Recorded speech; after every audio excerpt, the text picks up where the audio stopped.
மண்ணை தூரல் தீண்டும் முன்னே வாசம் பார்க்கிறேன். மண்ணை கூட பொம்மையாக்கும் நேசம் பார்க்கிறேன்.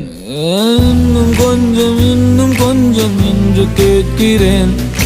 கொஞ்சம் கொஞ்சம் இன்னும் என்று கேட்கிறேன். என்னோடு சேர்ந்து வாழும் சோகம் எல்லாம் காற்றில் போக பார்க்கிறேன். கால்கள் போன பாதையெல்லாம் நான் போகிறேன். உள்ளே மூடி இருந்த கதவு ஒன்று வைக்கப்பட்டு திறக்கிறேன். வாழ்க்கை போகும் போக்கிலெல்லாம் நான் போகிறேன். கண்ணாசை பேசினால் நான் என்ன செய்வேன்? கன்ஃபியூஷன் ஆகிறேன்.